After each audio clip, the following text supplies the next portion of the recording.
Nah, oke teman-teman, seperti yang sudah tadi dijelaskan sebelumnya bahwa kita akan mempelajari tentang klasifikasi benda. Nah, klasifikasi benda itu dibagi menjadi dua macam, teman-teman.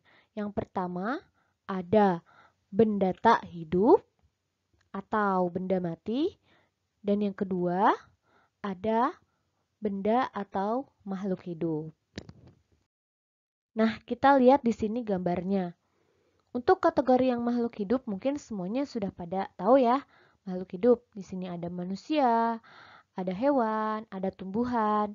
Nah, sedangkan yang tak hidup itu macam-macam ya. Di sini contohnya ada meja, ada kaos kaki, ada mobil, ada boneka, ada sisir dan masih banyak ya contoh-contoh benda tak hidup. Nah, pada video kali ini kita akan lebih membahas tentang ciri-ciri makhluk hidup. Nah, apa saja sih ciri-ciri makhluk hidup itu? Yang pertama, itu memiliki organisasi tingkat sel. Nah, maksudnya semua makhluk hidup itu tersusun dari berjuta-juta sel. Nah, contohnya seperti ini. Di sini ada gambar sel epitel rongga mulut. Jadi bisa kita lihat dari rongga mulut saja di sini sudah tersusun beberapa sel. Nah, apalagi dalam satu tubuh manusia itu tersusun dari berjuta-juta sel. Nah, tapi untuk kategori hewan tingkat rendah seperti bakteri itu selnya hanya satu, teman-teman. Kemudian, yang kedua yaitu pasti membutuhkan makanan. Seperti gambar kuda yang ada di samping ya. Kemudian, yang ketiga yaitu bernapas. Yang keempat yaitu mengeluarkan zat sisa atau ekskresi. Di sini contohnya mengeluarkan zat sisa itu, lihat ada orang sedang berkeringat. Artinya kulit yang ada pada tubuh kita tuh akan mengeluarkan keringat. Nah, contoh lain zat sisa itu seperti misal ginjal akan mengeluarkan urin atau air seni. Kemudian ada lagi ketika kita bernapas, nah maka kita akan mengeluarkan zat sisa berupa karbon dioksida. Begitu ya.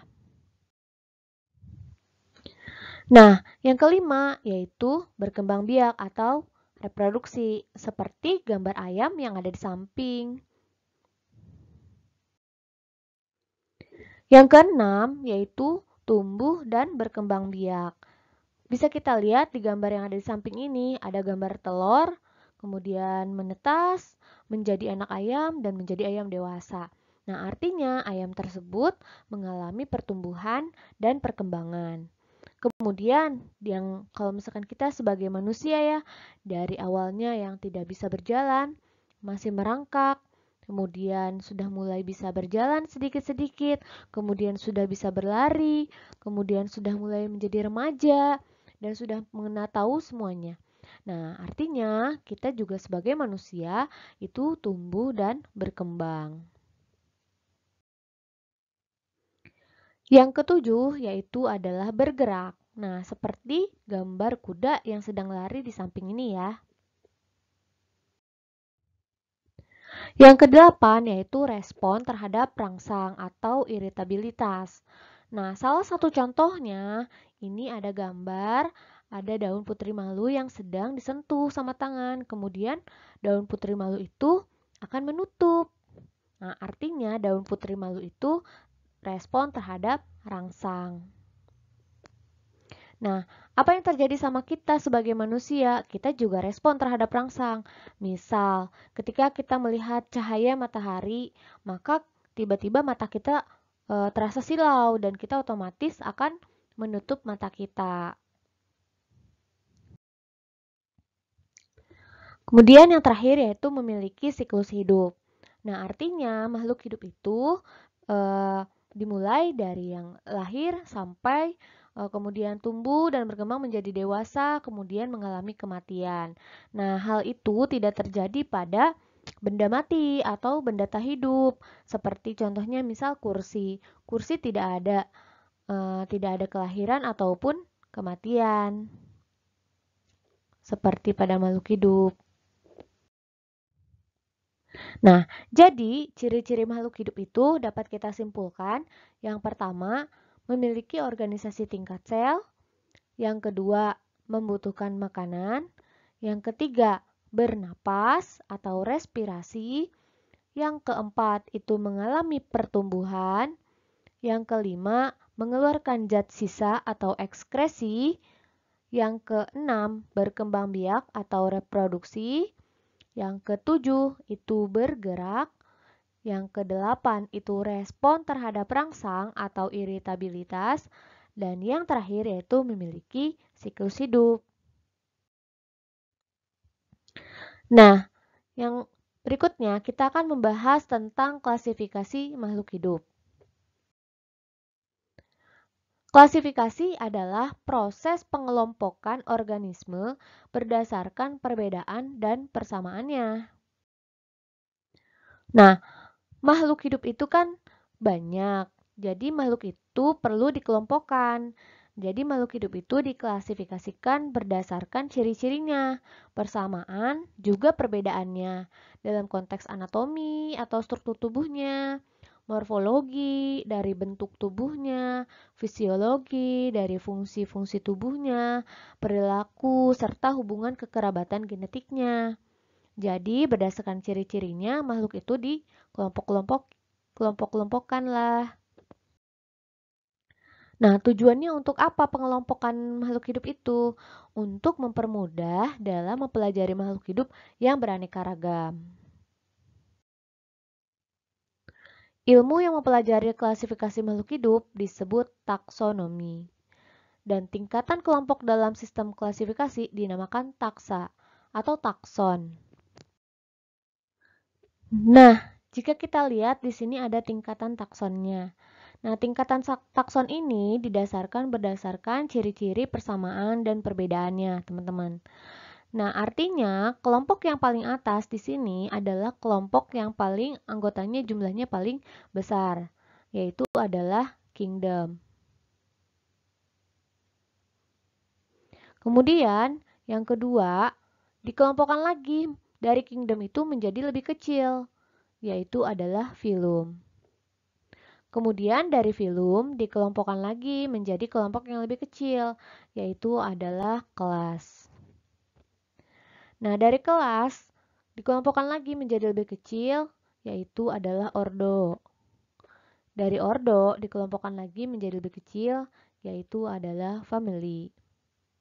Dan dari family dikelompokkan lagi menjadi lebih kecil, yaitu adalah genus. Dan dari genus dikelompokkan lagi menjadi paling kecil, yaitu adalah spesies. Nah, bisa kita ambil contoh, misalkan kita hidup di negara Indonesia. Nah, kita anggap Indonesia itu adalah kingdom. Nah, kingdom Indonesia. Kemudian dari warga Indonesia itu kita kelompokkan menjadi lebih kecil, menjadi berbagai macam suku. Nah, ada suku Sunda, ada suku Jawa, ada suku Dayak. Nah, macam-macam ya, teman-teman. Nah, dari suku-suku tersebut dikelompokkan lagi lah menjadi misal beberapa keluarga. Nah, dari keluarga itu kan ada ayah, ada anak, ada kakak, ada ibu. Nah, menjadi satuan yang lebih kecil. Seperti itu ya, teman-teman. Itu hanya pengandaian saja. Nah, jika kita lihat di sini, semakin sedikit anggotanya, maka semakin banyak kesamaannya. Artinya, spesies itu kan sudah masuk ke jenis. Misal kita anggap kingdomnya itu adalah tumbuhan atau plantae. Nah, tumbuhan itu kan banyak jenisnya. Jika kita lihat di kelompok spesies, itu sudah menjurus ke jenis tumbuhannya. Misal, jenis tumbuhannya adalah bunga mawar. Nah, tumbuhan bunga mawar ini sudah masuk ke satu jenis. Kemudian, jika kita lihat lagi, semakin banyak anggotanya, maka semakin sedikit kesamaannya. Nah, artinya, semakin atas, kingdom animalnya itu kingdom plantae itu akan semakin banyak perbedaannya. Nah, kita lihat di sini kelompok terbesar dari taksa makhluk hidup adalah kingdom dan kelompok terkecil dari taksa makhluk hidup adalah spesies. Setelah berkembangnya ilmu pengetahuan dan teknologi, Whittaker pada tahun 1969 mengklasifikasikan makhluk hidup menjadi 5 kingdom, yaitu ada kingdom Monera, ada kingdom Protista, kingdom Fungi, kingdom Plantae, dan kingdom Animalia. Nah, kita lihat di sini dari kingdom Monera. Dari kingdom Monera ini, ciri-cirinya yaitu adalah uniseluler. Artinya, selnya tunggal. Nah, seperti yang tadi kita bahas bahwa ciri makhluk hidup itu adalah memiliki organisasi tingkat sel. Nah, artinya semua makhluk hidup tersusun dari sel. Nah, untuk jenis Monera ini, selnya hanya satu. Berbeda dengan manusia yang memiliki sel banyak dan hewan juga. Nah, sedangkan Monera ini hanya memiliki satu sel, disebut dengan uniseluler. Kemudian ciri yang kedua yaitu adalah prokariota, artinya tidak memiliki membran inti. Contohnya di sini adalah bakteri, seperti ini ya teman-teman. Kemudian yang kedua yaitu adalah kingdom Protista. Nah, kingdom Protista ini memiliki ciri-ciri Kingdom Protista ini dibagi menjadi dua. Yang pertama ada alga atau ganggang, itu jenis protista yang mirip tumbuhan. Dan yang kedua yaitu adalah protozoa, itu adalah jenis protista yang mirip hewan. Nah, ciri-cirinya yaitu adalah uniseluler atau multiseluler. Artinya, ada jenis protista yang uniseluler dan ada jenis protista yang multiseluler. Kemudian, berbeda dengan Monera, protista ini sel sudah memiliki membran inti atau eukariota. Nah, contohnya di sini adalah dari ganggang atau yang mirip tumbuhan itu ada Euglena, ada ganggang merah yang biasa kalian jadikan agar-agar itu dari rumput laut, ada ganggang hijau dan lain-lain. Jadi teman-teman, rumput laut itu bukan termasuk tumbuhan ya, tapi dia masuknya jenis protista. Protistanya itu adalah ganggang atau alga, artinya protista yang mirip tumbuhan. Jadi tidak bisa dikategorikan bahwa rumput laut itu adalah tumbuhan ya teman-teman. Kemudian untuk contoh protozoa itu adalah amuba. Jadi amuba sendiri juga tidak bisa dikatakan hewan, karena amuba berbeda ciri-cirinya dengan hewan. Yang ketiga yaitu adalah fungi atau jamur. Nah, kalian mungkin sudah sering ya lihat jamur atau fungi. Nah, ciri-cirinya fungi itu adalah ada yang uniseluler atau selnya tunggal dan ada yang multiseluler atau selnya banyak. Kemudian ciri yang kedua yaitu eukariota atau memiliki membran inti. Nah, dan ciri yang ketiga yaitu adalah heterotrof. Artinya si fungi ini atau jamur ini tidak dapat membuat makanannya sendiri karena tidak memiliki klorofil atau zat hijau daun. Makanya biasa kita lihat jamur itu warnanya putih ya teman-teman, karena jamur sendiri tidak memiliki klorofil atau zat hijau daun. Nah, bisa dikategorikan bahwa jamur itu bukan tumbuhan ya teman-teman. Jadi jamur ya jamur, tumbuhan ya tumbuhan. Karena tumbuhan sendiri bisa menghasilkan makanannya sendiri, berbeda dengan jenis jamur. Kalau jamur itu tidak bisa membuat makanannya sendiri, itu ciri utamanya. Nah, yang keempat yaitu adalah kingdom plantae atau tumbuhan, seperti yang tadi kita sudah contohkan ya. Nah, plantae atau tumbuhan itu semuanya sudah tahu bahwa tumbuhan itu terdiri dari berjuta-juta sel, sama seperti manusia. Kemudian ciri yang kedua yaitu eukariota, artinya memiliki membran inti. Kemudian autotrof. Nah, ini yang membedakan dengan jamur tadi. Autotrof itu artinya dapat membuat makanannya sendiri karena memiliki klorofil atau zat hijau daun. Yang terakhir yaitu kingdom animalia atau hewan. Nah, manusia di mana dong? Nah, manusia dimasukkan ke dalam kingdom animalia. Nah, ciri-cirinya yaitu multiseluler atau selnya banyak, kemudian eukariota atau memiliki membran inti, dan heterotrof artinya tidak dapat membuat makanannya sendiri. Nah, untuk mengklasifikasikan makhluk hidup, maka makhluk hidup sendiri harus memiliki sistem penamaan makhluk hidup atau kita bisa sebut binomial nomenklatur. Nah, sistem penamaan makhluk hidup ini ditemukan oleh Carolus Linnaeus. Nah, dengan ketentuan sebagai berikut, yaitu yang pertama terdiri dari dua kata, yaitu kata pertama adalah genus, seperti yang tadi sudah dijelaskan, genus, dan yang kedua adalah spesies. Yang kedua, itu huruf pertama pada genus ditulis dengan huruf kapital, jadi pakai huruf besar ya. Dan huruf pertama spesies ditulis huruf kecil. Yang ketiga, ditulis cetak miring atau diberi garis bawah. Contoh, kita kasih contoh ini adalah tanaman padi. Tanaman padi ini kita tulis nama ilmiahnya adalah Oryza sativa.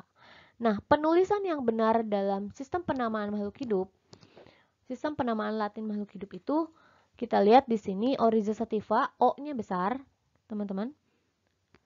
Oryza, yang lainnya kecil, hanya O-nya yang besar. Sativa, huruf S-nya kecil. Dan dikasih spasi antara Oryza dan sativa itu diberi spasi. Kemudian hurufnya juga dicetak miring. Nah, atau Oryza sativanya dicetak pakai garis bawah, teman-teman. Nah, pembahasan kali ini sudah sampai sekian. Nah, kita lihat di sini ada pertanyaan. Perhatikan gambar berikut. Nah, kita lihat ada gambar di bawah. Berdasarkan gambar tersebut, ciri makhluk hidup yang sesuai adalah A. Bergerak, B. Bernapas, C. Ekskresi, D. Tumbuh dan berkembang. Silakan kalian jawab ya. Yang kedua, yaitu tata nama penulisan binomial nomenklatur yang benar berikut ini adalah Z-mice. Semuanya Z-mice, nah mana ya yang benar ya? Silakan kalian pilih. Dan pertanyaan yang ketiga yaitu fungi atau jamur tidak dikategorikan tumbuhan atau plantae karena titik-titik. Silakan kalian jawab pertanyaan dari nomor 1 sampai 3 di kolom komentar ya. Jawaban yang benar nanti akan dapat poin tambahan dari Ustazah. Oke teman-teman, mungkin sekian dulu video kita kali ini. Semoga kalian paham dan mengerti dan ilmu yang kalian dapatkan menjadi berkah teman-teman. Oke, sampai jumpa di video berikutnya. Jangan lupa subscribe, jangan lupa like. Oke, wassalamualaikum warahmatullahi wabarakatuh.